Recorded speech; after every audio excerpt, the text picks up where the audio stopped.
what does no refusal mean? I mean, how do you just not be able to refuse something? So you have a right to refuse a breath or blood test when you're arrested for DWI.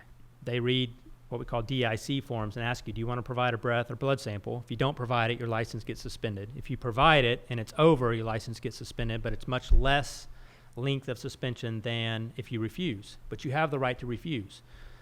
If you're wasted, of course, you refuse. Don't provide them additional evidence to convict you, is what I advise my clients. First, advise them don't drink and drive.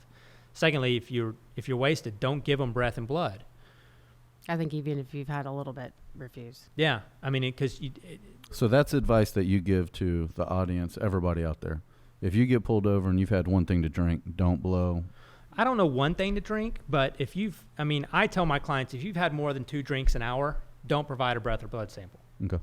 But because when you're drinking, you're not always a very good judge of whether you're intoxicated or not, and you've lost the normal use of your mental or physical faculties.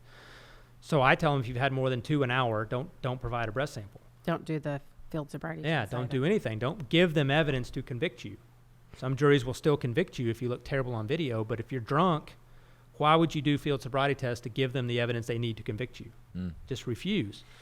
Well, holiday weekends, a lot of weekends now in Harris County more than Fort Bend, is they will do what they call a no refusal. If you refuse to provide a breath or blood sample, they will go get a search warrant, which has to be supported by probable cause, which is the same thing they need to arrest you. They always get search warrants if they want them. They're always going to be probable cause to take your blood. They'll get a prosecutor to draft the search warrant. They'll have a judge on standby. The judge will sign it. They'll take you to the hospital, and they will take your blood. They'll send it to DPS. Your blood comes back at 14. You typically don't have a defense.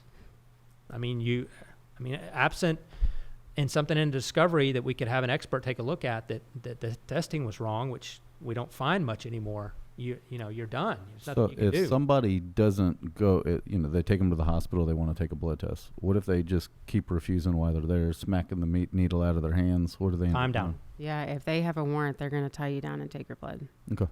Yeah, but they're going to get your blood. The no refusal, really all it's doing is streamlining a process that they can do on any given day, right? Because on any given day, an officer has somebody, they suspect them of DWI, that person refuses breath or blood. That officer right there can start working on a warrant, call up a prosecutor, get a hold of a judge, and do it. But on the no refusal, what you'll see is a very streamlined process where they've got prosecutors on standby. They're just standing right there ready. They've got a judge right there. They've got a phlebotomist sometimes right there at the jail ready to draw blood to make it a faster, more streamlined process. Sure. So an hour compared to 3 hours. Right. But you've got agencies, especially here in Fort Bend County, the sheriff's office, they have a DWI and traffic enforcement team. You've got Sugar Land and Fulshire, who on any given night, whether it's no refusal or not, they're going to go get a search warrant if you refuse.